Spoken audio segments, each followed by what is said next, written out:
I pulled into our driveway at 6:47 p.m., my work truck's engine ticking as it cooled. My hands were still grimy from running electrical lines through the crawl space all day. Through the front window, I could see Emily moving around the living room with unusual energy. "Jason!" Her voice hit me before I'd closed the door. She appeared in the hallway, practically bouncing, holding what looked like a small white stick. "You're not going to believe this!" I set my tool bag down slowly. Emily was normally controlled, measured, but tonight she looked like she might burst. "What's going on?" I asked, though something in my gut was already sending up warning flares. "Look!" Emily thrust the pregnancy test toward me. 2 pink lines stared back. "We're having a baby!" The words hit me like a punch. I stared at the test, then at Emily's expectant face, my mind immediately calculating like I approached any electrical problem. Identify the components, check the connections, find where the circuit breaks down. I paused, forcing my face into surprise and joy. "That's incredible, Em. When did you take this?" "Just an hour ago." I've been feeling off all week, tired, nauseous. I thought it was stress from the conference, but then I realized I was late. She gestured at the test. "Surprise." The conference. She'd been in Chicago for 5 days, just got back 3 days ago. Before that, we'd been like ships passing in the night, her working late, taking calls in private, seeming distracted. I pulled her into a hug, buying time to think. Over her shoulder, I did the math. If she just found out today with symptoms all week, that meant conception happened roughly. My blood ran cold. "How far along do you think you are?" I asked carefully. Emily pulled back, hands moving protectively to her stomach. "Based on my last period, maybe 5 weeks, 6 at the most." 5 to 6 weeks ago. I'd been dealing with my fertility consultation with Dr. Peterson just 4 weeks ago. He'd been gentle but clear. My sperm count was severely low, likely from a childhood infection. "Significantly reduced fertility," he'd said. "Low probability of natural conception." 5 weeks ago, Emily and I had been intimate only once, and I remembered it clearly because I'd been anxious about the upcoming appointment. After that, she'd seemed increasingly distant. 5 weeks ago, she'd been spending more time at the office, coming home with stories about her brilliant colleague, David Morrison, who was helping her prepare for Chicago. "This is amazing," I heard myself say. "I can't believe it. We're going to be parents." Emily beamed, launching into excited chatter about nursery colors and baby names. I nodded and made appropriate sounds, but my mind was elsewhere, running through recent memories like crime scene footage. The way she'd started putting her phone face down, the new perfume for work, insisting on driving herself to the airport instead of letting me drop her off, the hushed phone calls that ended when I walked into rooms.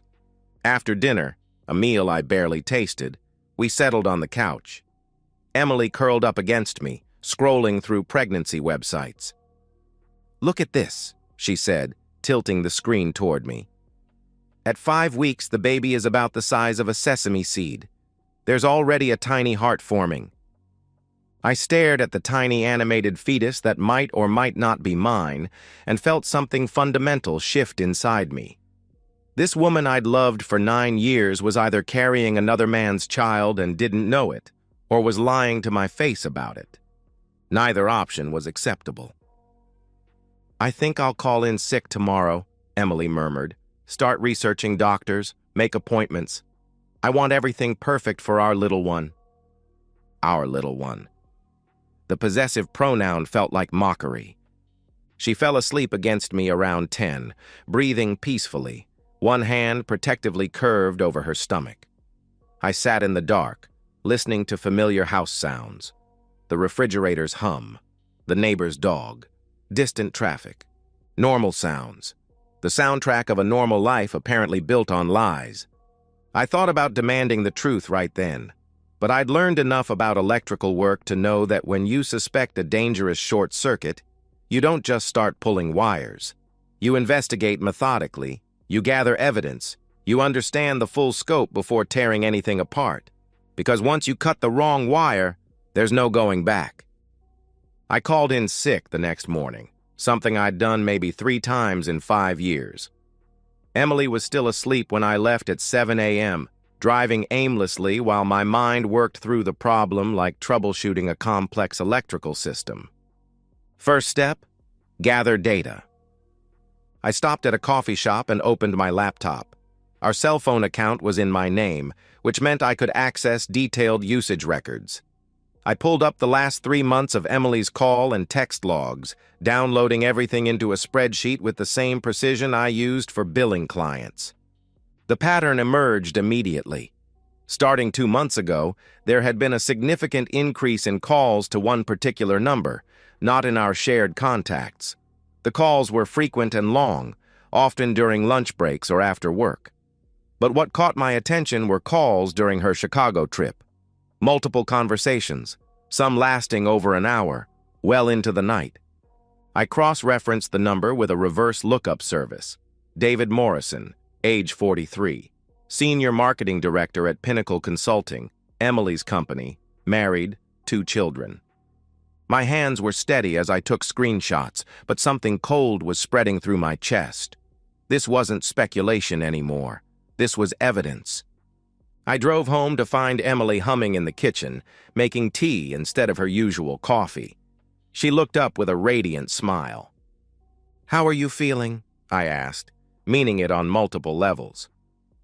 "Better today. I think yesterday's nausea was nerves about telling you." She wrapped her arms around my waist. "I'm so happy, Jason. This feels right. Like it was meant to happen." Meant to happen.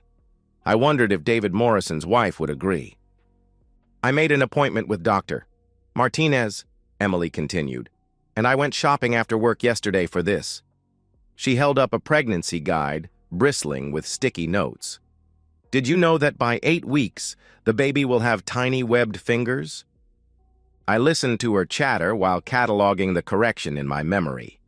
She'd said she made the appointment and bought the book after work yesterday, which aligned with her getting home after me with the test already taken. After Emily left for work, I began the real investigation. Emily's laptop was password protected, but she'd never been security conscious. I tried her birthday, our anniversary, her mother's maiden name. On the 4th attempt, her sorority letters plus graduation year, I was in.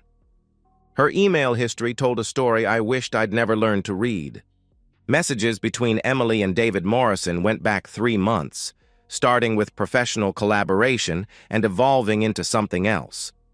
I watched their relationship develop through electronic breadcrumbs, inside jokes, complaints about spouses, increasingly personal observations. The turning point had been 5 weeks ago before the Chicago conference. David had written, "I keep thinking about what you said about feeling invisible in your marriage. You deserve someone who sees you." Emily's response, "I can't stop thinking about you either.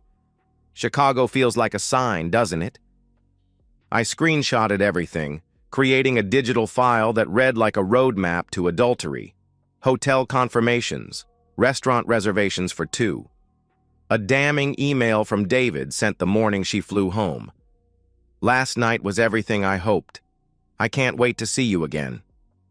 Emily's reply, "I know, but we have to be careful. Jason can't know. Not yet." Not yet. As if my ignorance was temporary, a problem to be managed. The final piece was most damning. An email thread from 2 days ago, after Emily confirmed her pregnancy. David's message, "Are you sure about the timing?" Emily's response, "It has to be yours." The timeline works. Jason and I haven't been together much lately, and that night in Chicago was right in the window. "This baby is ours, David." I sat back, staring until the words blurred. There it was. Confirmation that my wife was carrying another man's child and planning to pass it off as mine. My phone rang. Emily. "Hey, babe." Her voice was warm, intimate. "Just thinking about you. How are you feeling?" Better, I managed. Just tired. Don't overdo it. I want you healthy for all the excitement ahead. A pause. I love you, Jason. This baby. It's made me realize how much I want our future together. Our future. Built on a lie she was actively maintaining. I love you too, I said, because the habit was stronger than the rage building in my chest. After we hung up, I sat in our home office, surrounded by evidence of my wife's betrayal, and felt something fundamental shift. The confused, hurt Jason from yesterday was gone. In his place was someone harder, clearer, more focused.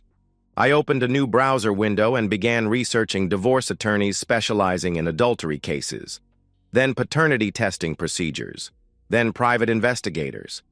Emily thought she was managing me, feeding me lies while she figured out her next move. She had no idea she'd just turned her husband into an adversary, and I was very good at solving problems other people thought were unsolvable. By the time Emily came home that evening, chattering about baby clothes and nursery themes, I had a plan. She thought she was controlling this situation, carefully managing information to her advantage.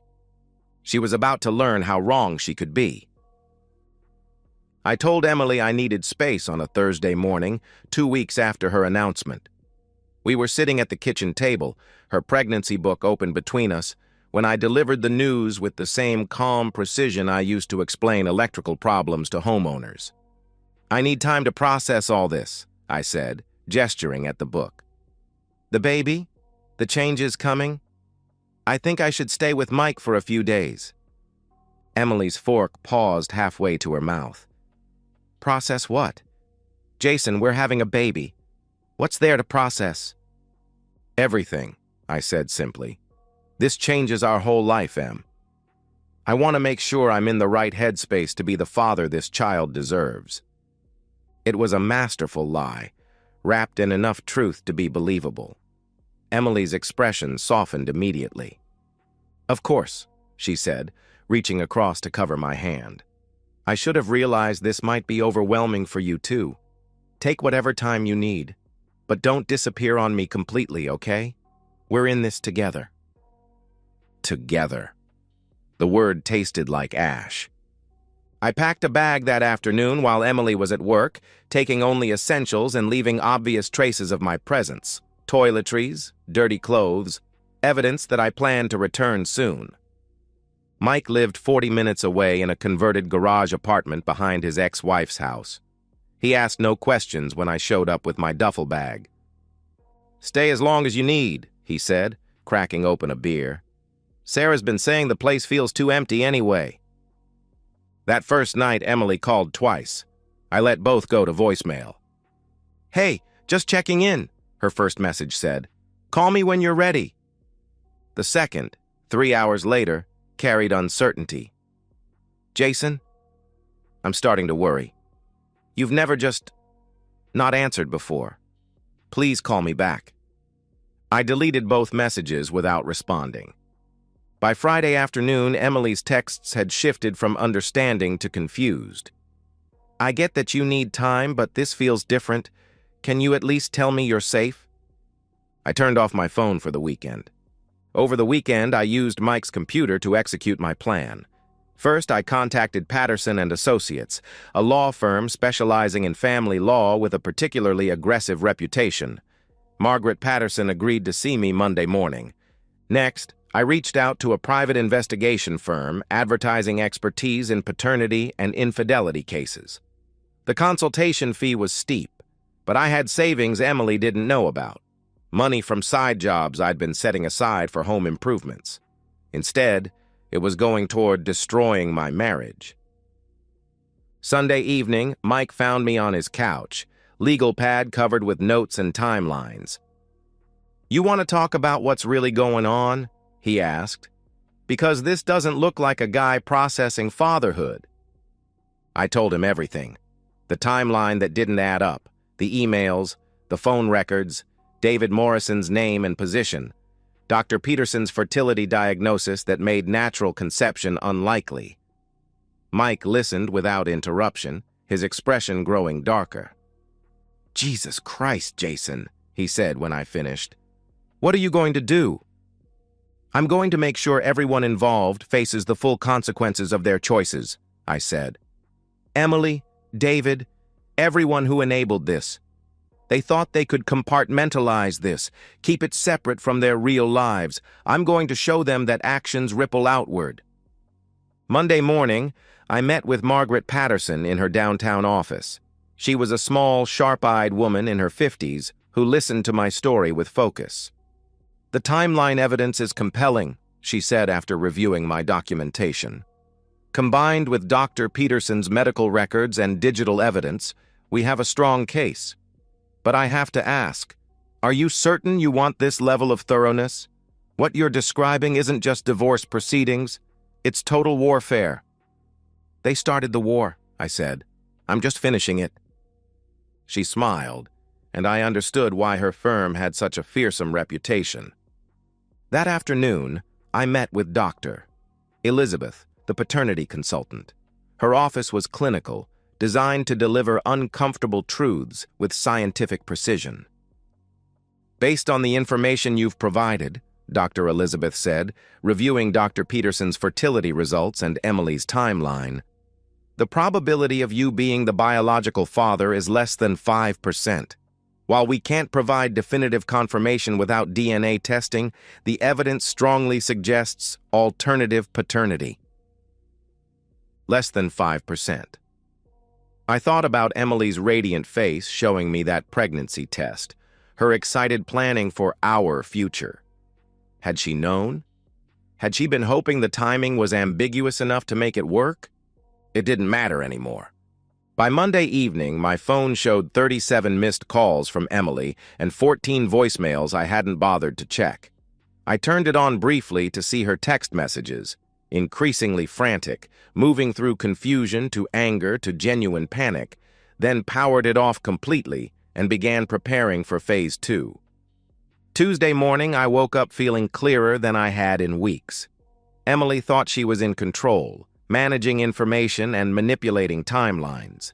She had no idea that her husband had just spent 3 days assembling the weapons that would end not just our marriage, but her entire carefully constructed lie. She wanted to play games with truth and loyalty? Fine. But she was about to learn that some games have consequences extending far beyond the players who started them. Wednesday morning, I put my plan into motion with the precision of a master electrician wiring a complex system.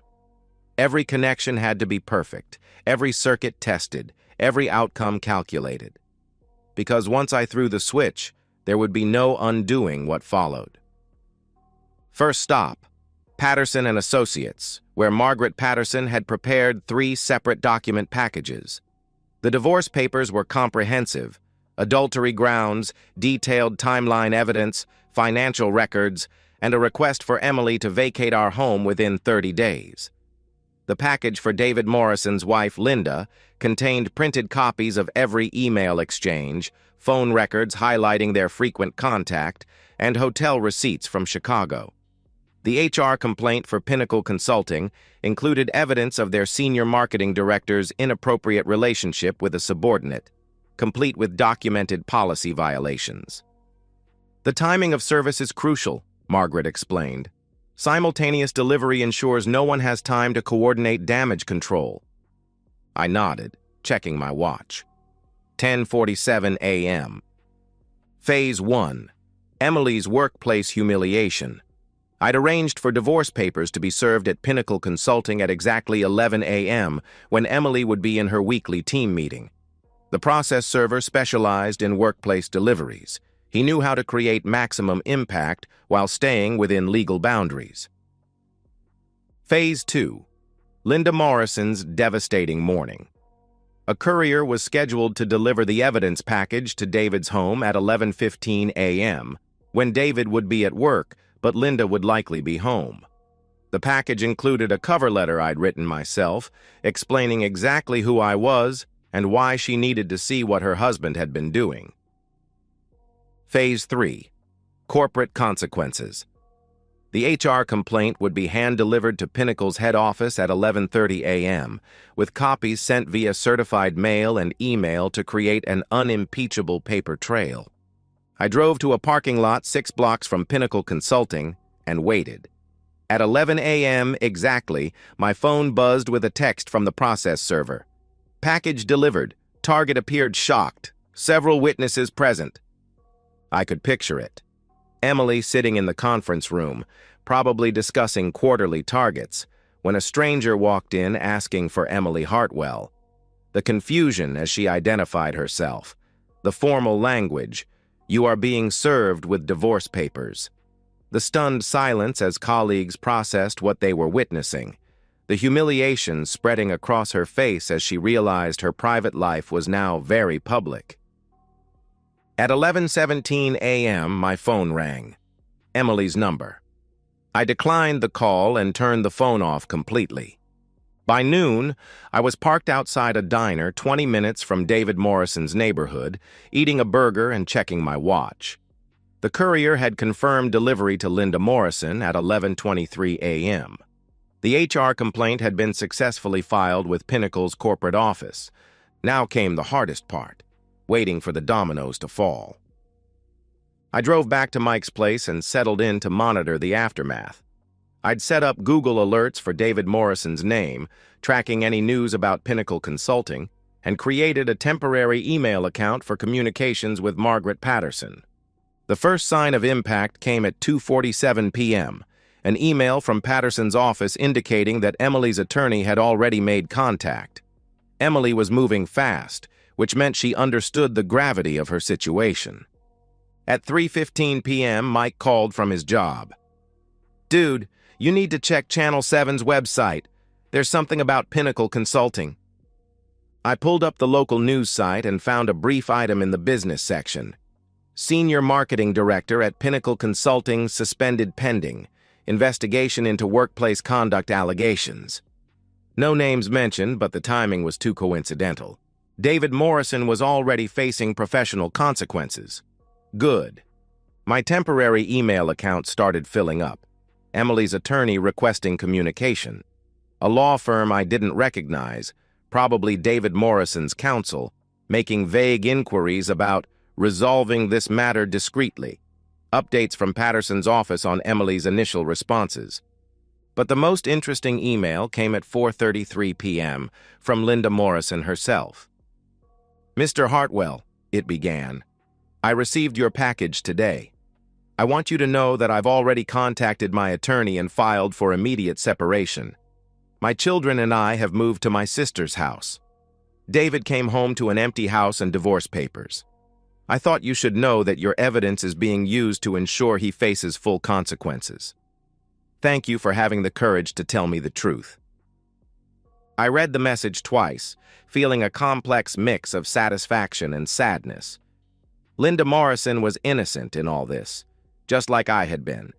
But unlike me, she now had the information she needed to protect herself.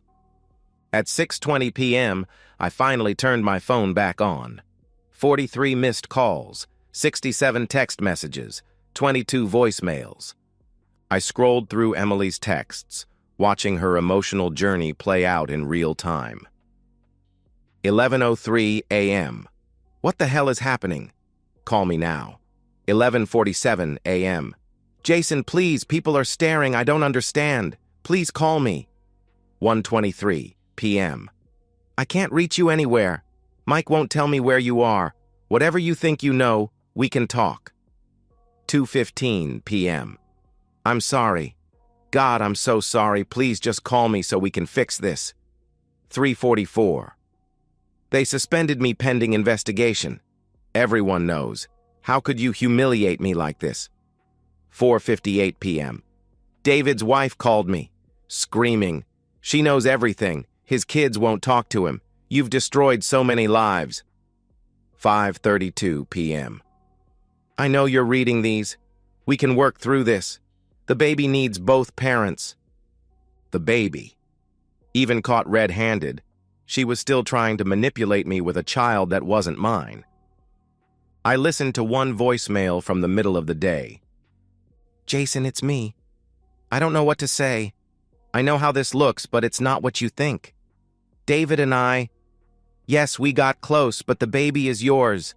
I swear to God, the baby is yours. We can do a test, whatever you need. Please don't throw away 9 years over this. I deleted the message without emotion. Emily was still lying, still trying to control the narrative even as her world collapsed. By 8 p.m., Margaret Patterson called with an update. Your wife's attorney is pushing for an emergency meeting, she said. They want to discuss settlement terms immediately, which suggests they know their position is untenable. David Morrison has already been terminated from Pinnacle. Apparently, the company has zero tolerance for executives engaging in relationships with subordinates. His wife filed for divorce this afternoon. And Emily? Still suspended, but termination seems inevitable once the investigation concludes. I hung up and sat in Mike's quiet apartment, processing the completeness of my victory. In less than 8 hours, I dismantled not just Emily's marriage, but her career, her social standing, and her carefully constructed life. David Morrison had lost his job, his family, and his reputation. Linda Morrison and their children were free from his lies. Justice had been served.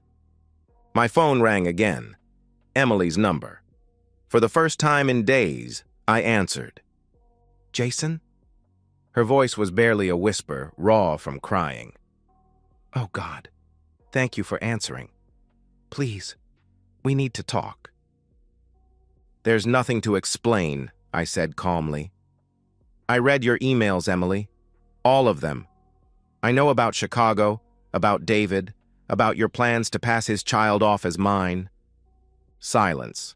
Then, the baby is yours. Jason, please, you have to believe me. Emily, I interrupted, still calm, still controlled. I have Dr. Peterson's medical records showing my sperm count is too low for natural conception. I have phone records showing you were in constant contact with David for months. I have hotel receipts from Chicago. I have emails where you explicitly told David the baby was his. Stop lying to me. A sob broke through the phone, ragged and desperate. I'm sorry. God, I'm so sorry. It started as just... We were working together and you and I were having problems, and I felt so alone. We weren't having problems, I said. You created problems because you wanted to justify what you were already planning to do. I never meant for this to happen. I love you, Jason. I made a terrible mistake, but we can fix this. One mistake? I almost laughed. Emily, you had an affair, got pregnant with another man's child, came home and lied to my face about it, and planned to let me raise that child believing it was mine. That's not one mistake. That's a pattern of deliberate deception. But the baby is not my responsibility, I finished. Goodbye, Emily. I hung up and powered off the phone again. Outside Mike's window, the sun was setting. Somewhere across town, Emily was probably sitting in our house, my house now, surrounded by baby books and pregnancy guides, finally understanding that her careful manipulation had failed completely. And somewhere, Linda Morrison was tucking her children into bed in their aunt's guest room, beginning the hard work of rebuilding their lives on truth instead of lies. I felt no guilt, no regret, no second thoughts. Emily and David had gambled that they could compartmentalize their betrayal. They'd lost that bet spectacularly.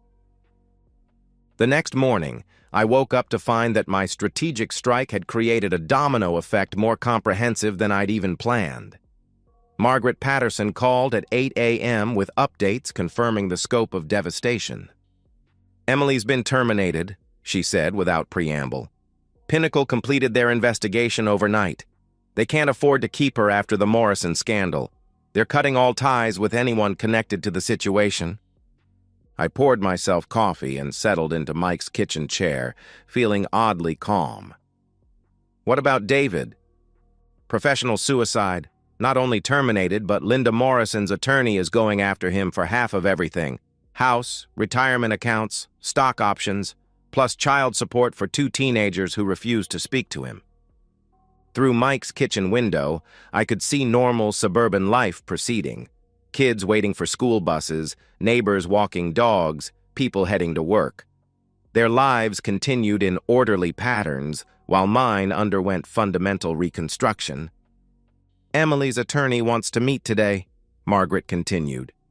"They're desperate to contain this, which means they're willing to negotiate from weakness." "What kind of negotiations?" "They want to know what it would take for you to agree to paternity testing after the baby's born instead of pushing for immediate DNA confirmation. They're hoping to buy time." I almost laughed. Even facing complete ruin, Emily was still trying to control the timeline, still hoping she could find some angle that would work in her favor. "Tell them I'm not interested in negotiations. The evidence speaks for itself." After hanging up, I drove to a coffee shop and opened my laptop. Emily's social media had gone dark, all accounts either deactivated or locked down, but David Morrison's professional LinkedIn page was still active, and the comments section had become a battlefield of professional gossip. The local news had picked up the story. "Local marketing firm rocked by executive misconduct scandal," read the business section headline.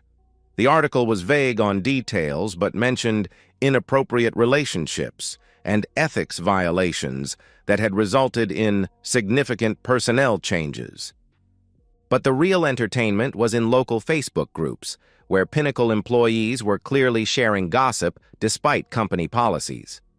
Emily's name appeared in several posts, along with David's, as people who knew someone who worked there shared increasingly detailed accounts of the workplace drama. I closed the laptop and drove home for the first time in a week. The house felt different, smaller somehow, less like a sanctuary and more like a crime scene. Emily's pregnancy books were scattered across the coffee table, sticky notes marking chapters about preparing your partner for fatherhood. Her prenatal vitamins sat on the kitchen counter next to an appointment card for Dr. Martinez. I gathered everything baby-related and put it in a box, which I left by the front door. Then I went through the house methodically, removing any trace of Emily's future plans. The nursery furniture catalogs, the list of baby names taped to the refrigerator, the pregnancy app bookmarked on our shared iPad. All of it went into the box. My phone showed 32 new messages from Emily. I scrolled through them, watching her emotional disintegration. "I lost my job. They said I violated company policy. 23 people saw you serve me divorce papers. David won't return my calls. His wife changed the locks and filed a restraining order. I'm pregnant and alone and I have no income. How am I supposed to take care of this baby? My parents are asking questions I can't answer. My sister won't talk to me. Everyone in town knows. I know you think this baby isn't yours, but Jason, please, even if you're right, this child didn't choose any of this." The last message had arrived an hour ago. "I'm staying at the Motel 6 on Route 9. I can't afford anything else. Please, if you ever loved me, just talk to me." I deleted all the messages without responding and called Margaret Patterson. "I want to accelerate the timeline," I told her. "How quickly can we finalize this divorce?" With her attorney pushing for settlement and the evidence we have, we could have preliminary agreements within 2 weeks, though final divorce proceedings will take several months. But Jason, are you certain you want to proceed this aggressively? She's pregnant, unemployed, and essentially homeless. She made her choices, I said. I'm not responsible for the consequences. That afternoon, Mike came home to find me replacing the locks on my front door. Seems a little excessive, he said, watching me work. She's not exactly in a position to cause more trouble. It's not about trouble, I said, testing the new deadbolt. It's about making sure she understands that this house, this life, is no longer hers. That evening, I received a call from Linda Morrison. Jason, I hope you don't mind me calling. I wanted to thank you again for having the courage to expose this. My attorney says the evidence you provided will ensure David can't hide assets. I'm glad it's helping. There's something else, she continued. David tried to contact me through my sister yesterday. He wants to reconcile, says Emily seduced him and that he's the real victim. I thought you should know he's trying to rewrite history. I almost smiled. Of course, David was attempting damage control, trying to paint himself as the innocent party led astray by a manipulative subordinate. How did you respond? I told my sister to inform him that if he contacts me again, I'll add harassment to the divorce filing. Some bridges once burned can't be rebuilt. After we hung up, I sat in my newly secured house, appreciating the symbolism. Linda Morrison had discovered the truth and immediately taken action to protect herself and her children. Meanwhile, Emily was sitting in a motel room, probably still believing she could find some combination of words that would undo the consequences of her choices. My phone buzzed with another text from Emily. I saw Linda Morrison at the grocery store today. She saw me and walked away. Her daughter was with her. She looked at me like I was something disgusting. Is this what you wanted? I stared at the message for a long moment, then deleted it without responding. What I wanted was for Emily to understand that betrayal creates ripples that touch everyone in its path. These weren't punishments I'd invented. They were natural consequences of choices Emily and David had made freely, believing they could compartmentalize their actions without affecting anyone else. I'd simply ensured that the truth came to light quickly and completely, rather than allowing the deception to continue indefinitely. Tomorrow, Margaret Patterson would continue processing the divorce paperwork. Emily would have to find a way to survive as a single mother with no career prospects. David would have to rebuild his life from scratch, and I would continue the work of constructing a new life based on truth rather than comfortable lies. 1 year later, I was installing custom lighting in a restored Victorian house in Portland, Oregon, when my phone buzzed with a message from an unknown number.